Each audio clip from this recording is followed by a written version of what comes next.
Cachés, méconnus, ils sont des centaines de milliers en Suisse qui consacrent régulièrement du temps à un de leurs proches fragilisés.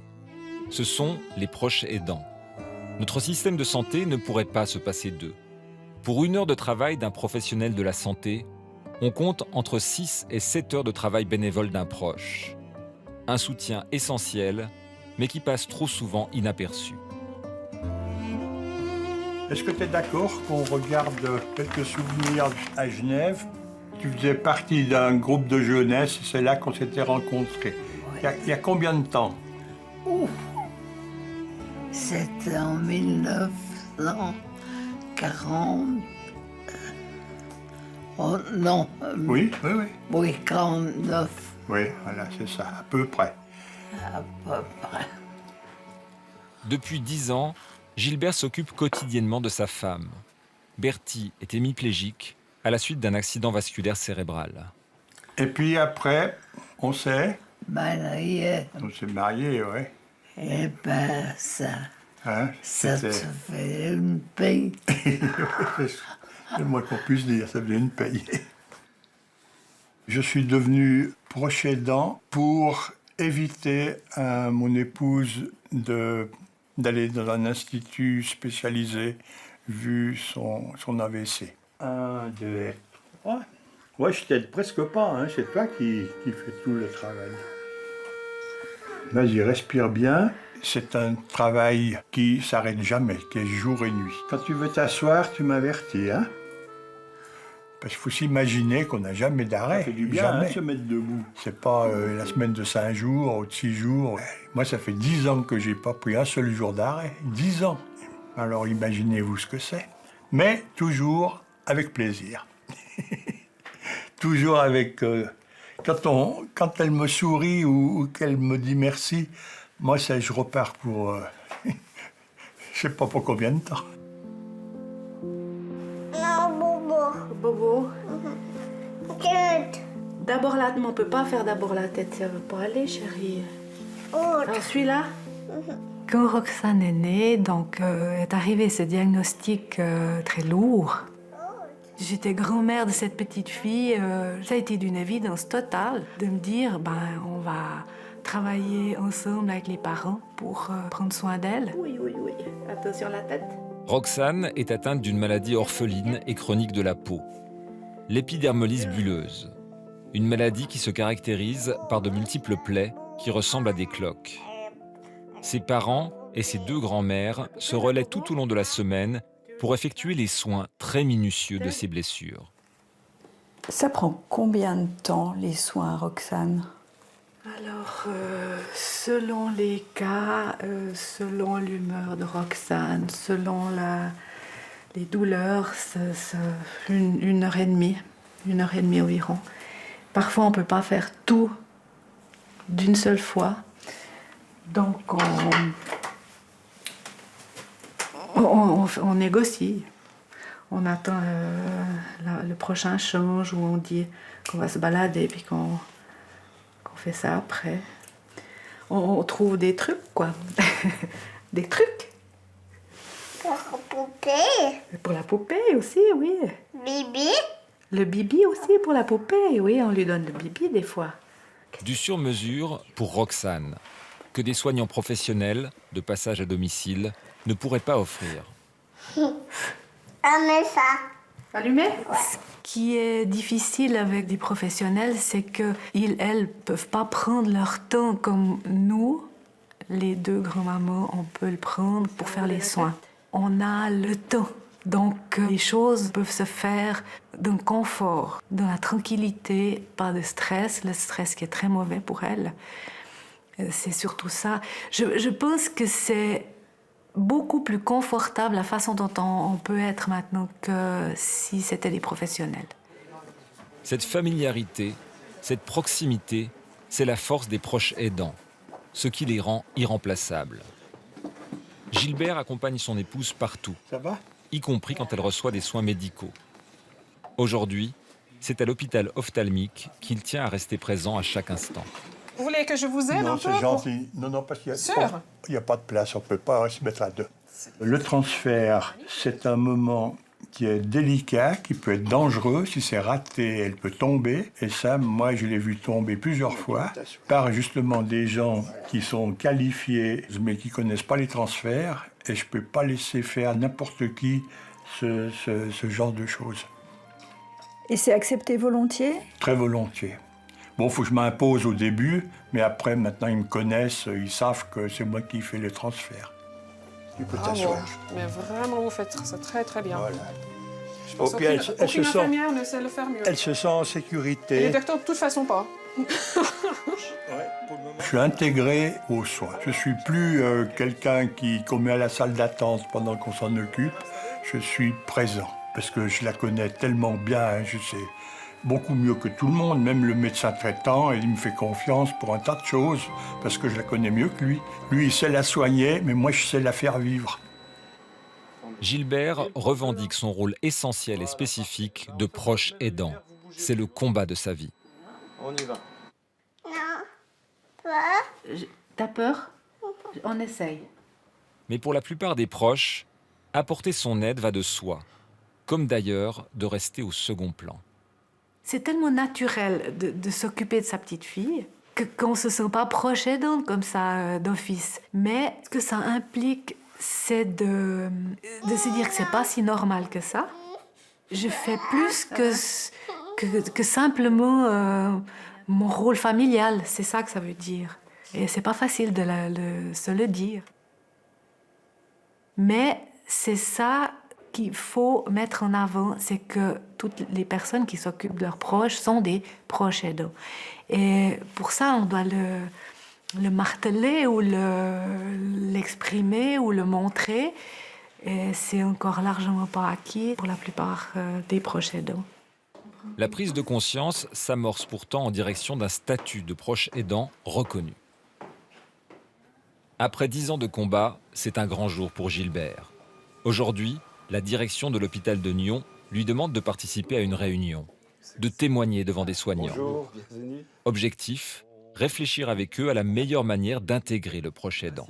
Ça va, je vous remercie. Nous devons aujourd'hui, demain, préparer une place différente aux proches aidants dans nos prises en charge.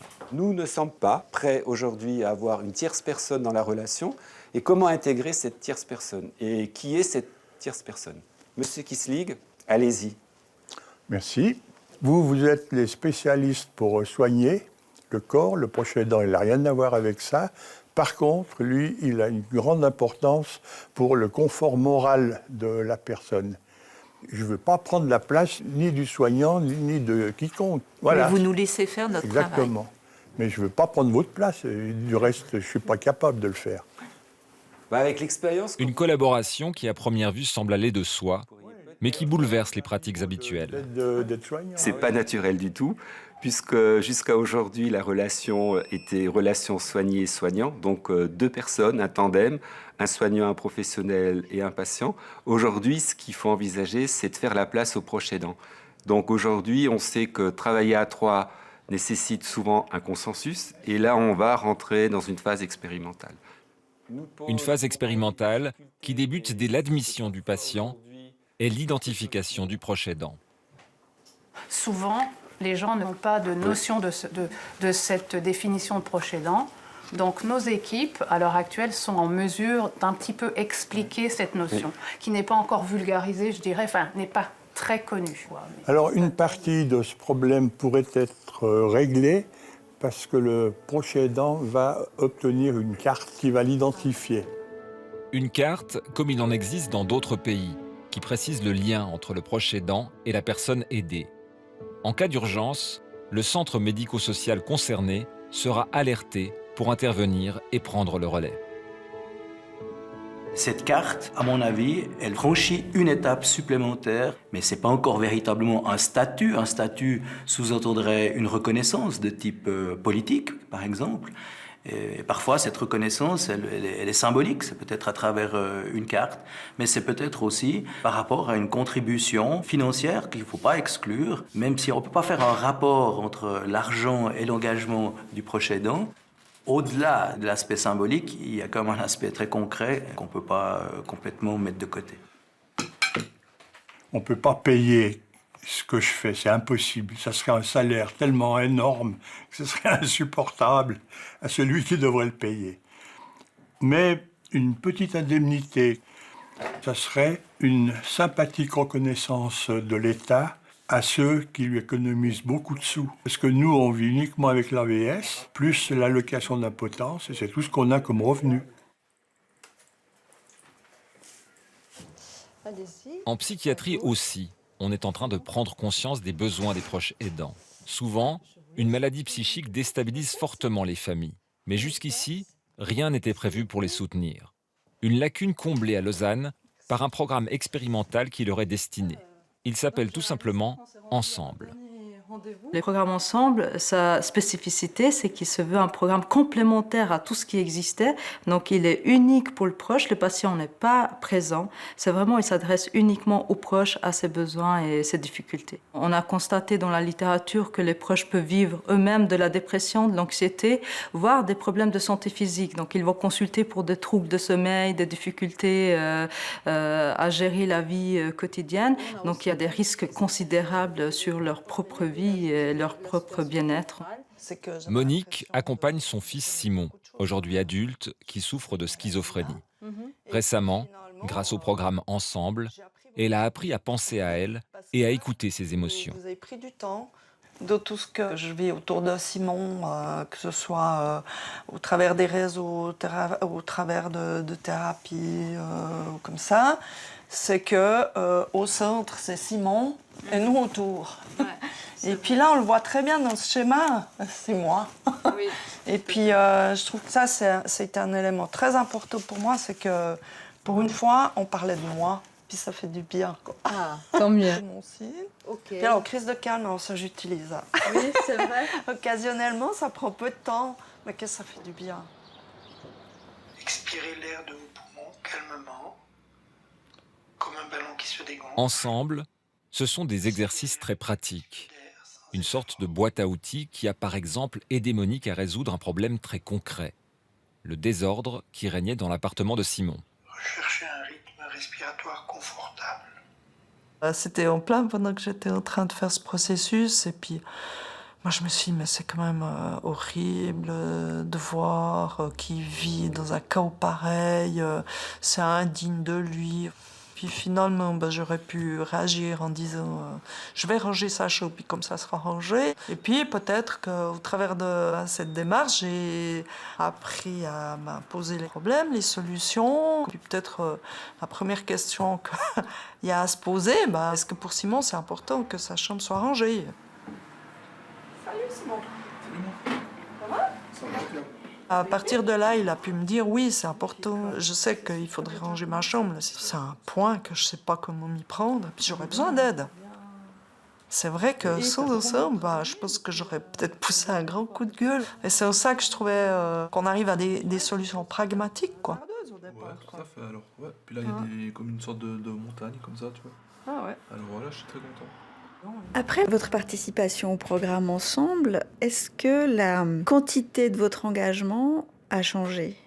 Peut-être pas ma quantité, non. La qualité, probablement. Parce que je pense... peut-être même que je fais moins d'heures, si on en parle en quantité. Mais probablement que je fais autrement. Ce que je fais, c'est mieux pourquoi je le fais, quoi. Et puis, je pense que qualité, c'est mieux aussi. Même si ça peut être une source de grande satisfaction de s'occuper de la personne qu'on aime, c'est pas exactement l'idée qu'on se fait de son temps libre ou de la retraite. Quand on sent ses forces décliner, ça peut aussi devenir très angoissant de s'occuper de quelqu'un de dépendant. Autre cas de figure, l'irruption brutale de la maladie d'un enfant et l'hospitalisation. Autrefois, les parents étaient priés de laisser les professionnels faire leur travail en paix, mais on s'est aperçu de l'importance de la présence des proches pour la guérison et le rétablissement. Depuis, on a donc installé des lits dans les chambres d'hôpitaux et les parents sont associés aux soins. Mais que faire des autres enfants, de son travail? Comment gérer les trajets quand le domicile est loin? Un grand écart déjà difficile quand il est temporaire et qui devient terrible quand la situation se prolonge.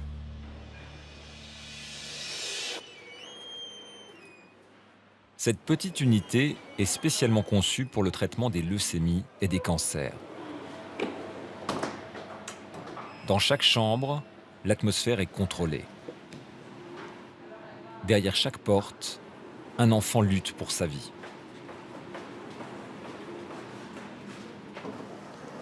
Bonjour. Comment ça va? Salut Vic. Alors, comment ça va? Depuis 4 mois, la famille de Victoria vit au rythme des hospitalisations et des traitements successifs pour lutter contre une leucémie aiguë. Elle avait mal au ventre. Ouais. À cause de la chimio? Chimio et puis toujours ces douleurs d'habitude. Ouais. Bon, allez, il faut tenir encore quelques jours, puis une fois que la chimio sera terminée, ça ira mieux. T'as bien dormi? Ça va, oui. Je peux dormir. Pas dormi? Ah. Bon, ce soir, c'est moi qui dors là. Ça dormira mieux à la maison. Bon, au moins, quand on la voit calme comme ça, c'est déjà... J'ai l'impression qu'elle souffre pas trop. C'est déjà pas mal. Victoria revient de loin. Un vendredi soir, sa mère consulte pour des bleus qui l'inquiètent. En quelques heures, l'état de la petite se dégrade au point qu'elle est placée dans un coma artificiel. C'est une descente aux enfers pour ses proches. Ça va très vite. Ça va très vite. C'est beaucoup d'incompréhension, beaucoup de stress, beaucoup de peur, beaucoup de choses qui s'entremêlent. En fait, oui, ça va tellement vite qu'on n'a pas le temps aussi de réfléchir. Il y a tout à la fois qui vient, mais en même temps, le samedi, on entre à 11h, et le dimanche matin, elle est endormie. Donc c'est vrai qu'entre ces 12 heures, il y a beaucoup d'émotions qui viennent. Beaucoup. Ouais, on a assisté des fois à des moments assez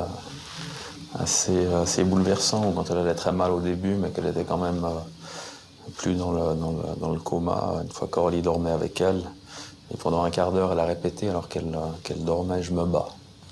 Je me bats ». C'est des choses qu'on n'oubliera pas, évidemment, mais qui reflètent assez bien sa personnalité. On te laisse dormir encore un peu?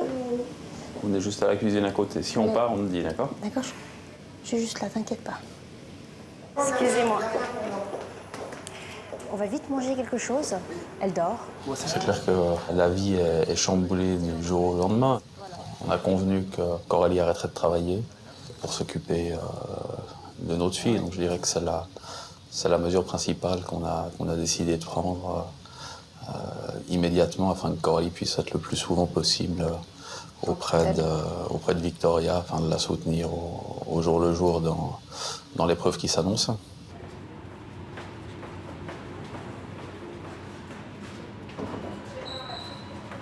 Bonjour. Bonjour. Bonjour maman, comment ça va? Bonjour, ça va bien et vous? Ben oui, très bien.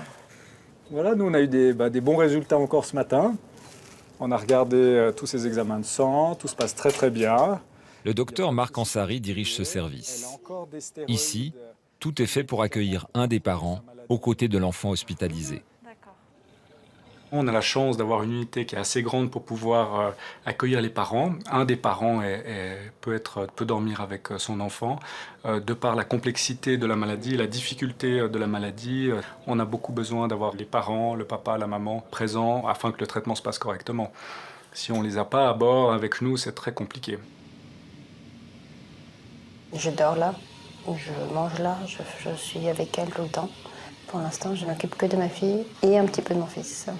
Lui est à l'école, je vais le chercher en principe. Je reste avec lui jusqu'à 6 heures et après je reviens dormir avec elle. Donc ma vie pour l'instant est partagée entre Victoria et un peu mon autre fils. D'accord. Ouais, tu montes tes mains, voilà, ça c'est bien. Ouais, ça c'est bien. Oh, dis donc, t'as un super tonus, toi. Belma est née avec une leucémie, un cas rarissime. Hospitalisée à l'âge de 3 semaines, elle a récemment bénéficié d'une greffe de moelle osseuse et depuis, elle grandit dans une chambre stérile. Dans la bouche. Et vous, tout va bien? Ça va? Ça va. Quand elle va, ça va? Oui. C'est ça.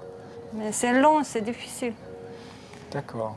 C'est surtout le Saïd qui est à la maison et c'est dur, ça. Le papa de Belma fait tous les jours le trajet de la vallée de Joux à Genève pour passer la journée auprès de sa femme et de sa fille. Pour le moment, ils sont tous les deux en arrêt de travail. Ce rythme de vie fait que Saïd, le grand frère qui a 5 ans, voit très peu ses parents. J'emmène mon fils à l'école, après je pars sur Genève. Je mets 1h30, voire 1h45 s'il y a beaucoup de bouchons. Je reste la journée avec ma fille et ma femme. Et je pars, je rentre, je prends mon fils chez mes parents. Voilà, la douche, puis au lit. Vous couchez l'enfant, vous êtes toute seule dans votre appartement. Pensez à votre femme, à votre enfant. Mais où on va? Qu'est-ce qui va se passer? Est-ce que tout va aller bien? Est-ce que ça va mal aller? C'est la question qu'on se pose tous les soirs avant de dormir. C'est ces moments d'inquiétude? Exactement. On a toujours peur de recevoir un coup de téléphone, à n'importe quelle heure.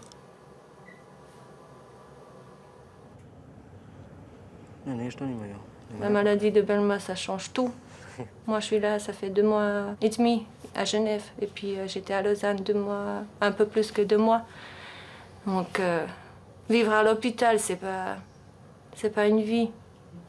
Mais on doit s'adapter et puis faire comme ça parce qu'on n'a pas le choix. Tout se passe bien? C'est un problème d'amygdale qui a conduit Enzo en pédiatrie. On a découvert alors qu'il souffrait en fait d'un lymphome. Si t'as besoin, t'hésites pas à appeler. D'accord. Pour la 4e fois en 2 mois, Sylvia accompagne son fils Enzo, qui est hospitalisé pour son traitement. Vivre ici, ça se passe bien? Pas du tout. Non, on n'arrive pas à dormir. Cette nuit, c'était catastrophique parce qu'Enzo, il avait le goutte à goutte. Il ne pouvait pas bouger d'un côté à l'autre parce que le goutte à goutte, il ne coulait pas. Il s'assonnait tout le temps la machine. Après, il vient faire le contrôle. Déjà, une maman, je crois qu'il ne dort pas parce qu'elle se fait des soucis pendant la nuit s'il arrive quelque chose. C'est vraiment... Je vais essayer de me reposer un peu dans l'après-midi, mais c'est vraiment difficile. C'est très, très difficile. Dans la cuisine réservée aux parents, la maman d'Enzo lui prépare ses plats préférés. Enzo, il n'aime pas le repas de l'hôpital. Il dit qu'il n'est pas bon. Et on a constaté ça à midi. Qu'il avait des lentilles avec des saucisses. Lui, il n'a pas mangé du tout. Je m'organise pour lui faire plaisir parce que c'est le but de maman, faire plaisir à son enfant. Qu'est-ce qu'il a envie de manger? Embarqués de force dans la course de fond du traitement, les parents sont associés aux décisions. On leur explique tout et on les met à contribution.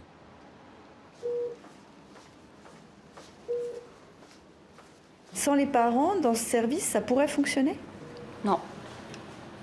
Je pense qu'on travaille vraiment en équipe avec les parents.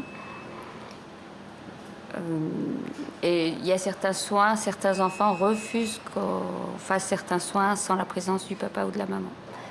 Donc je pense que la prise en charge serait beaucoup plus difficile.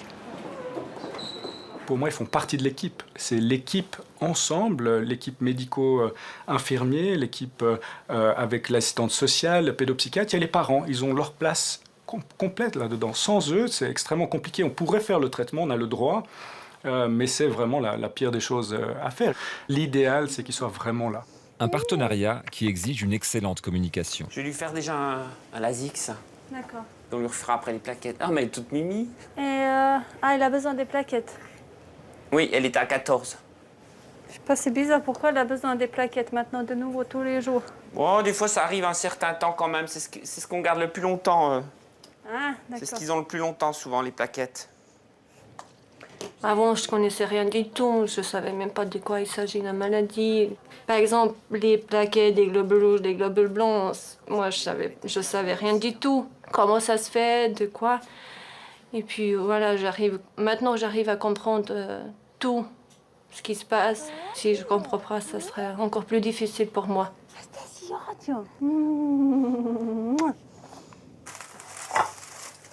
Dans le cataclysme de la maladie d'un enfant, les parents n'ont qu'une pensée, rester auprès de lui, l'accompagner et l'aider à guérir.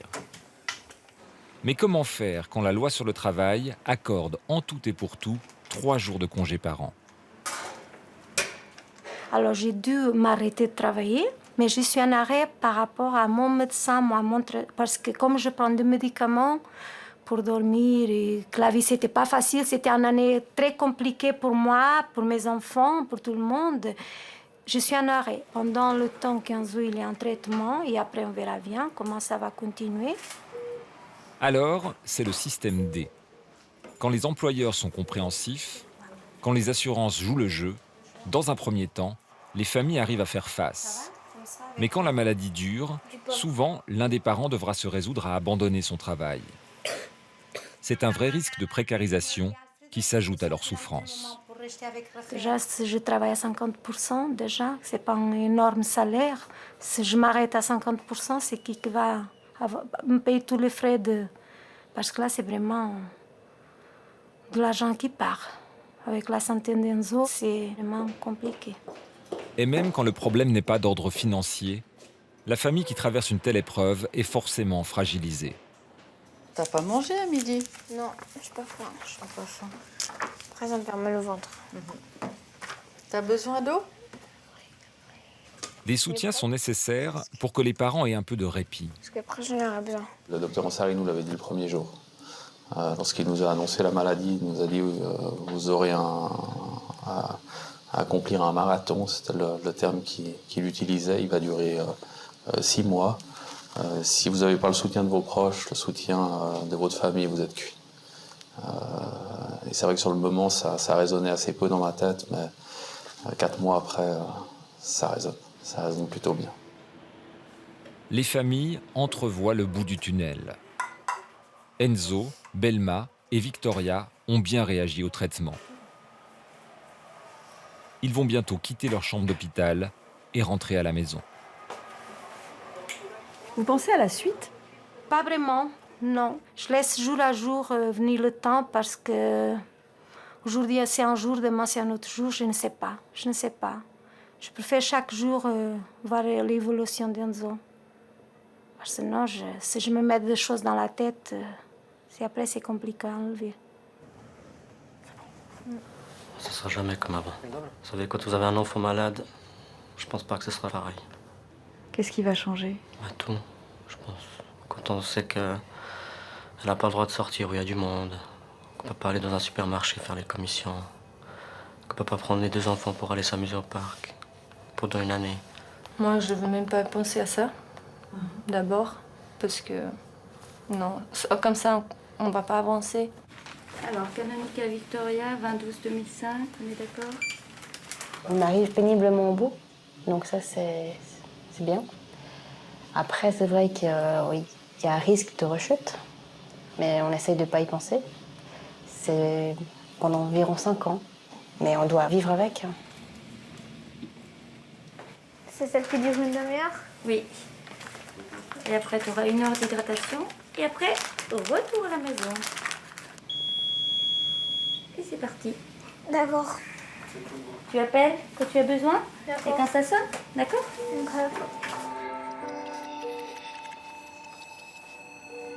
Ces situations peuvent plonger les familles dans des problèmes économiques graves.